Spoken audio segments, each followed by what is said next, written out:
Mga kagamitan ni si panagang sa COVID-19 ang usa sa mga prioridad karon sa City Health Office sa Dakbayan sa Talisay. May budget na usab alang nini apan ang problema, wala pa'y igong supply. Si Lian Singkulan sa report.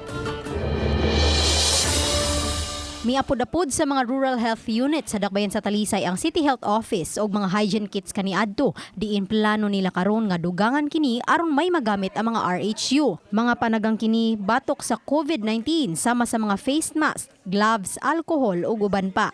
May budget na usab alang sa uban pang mga panginahanglan. Diin kuhaan ang tunga sa milyon ka pesos nga gihatag nga gahin sa probinsya aron makapalit niini. Gani may purchase request na nga nahimo. Ang problema na niya is ang supplier. Makasupply ba? Siguro kung makasupply sila, the most is ang mga hygiene kits, like yung alcohol, ang mask, ug ang kanang mga gloves. Apan problema karon ang kanihit sa supply sa mga kagamitan tungod sa kataas sa demand ni ining panahona. Katong mga request nga katong mga suits, no, hazmats, including ang goggles, ug katong ilang mga hood, murag dili siguro makakuan ang supplier ana dayon. It will take time.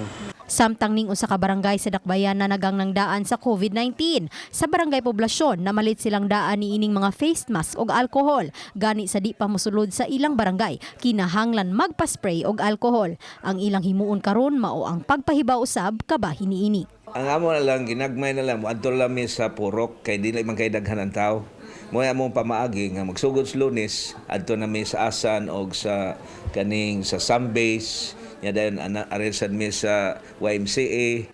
Uban ni Renante Quiñones, Lian Singkulan, Balitang Bisdak.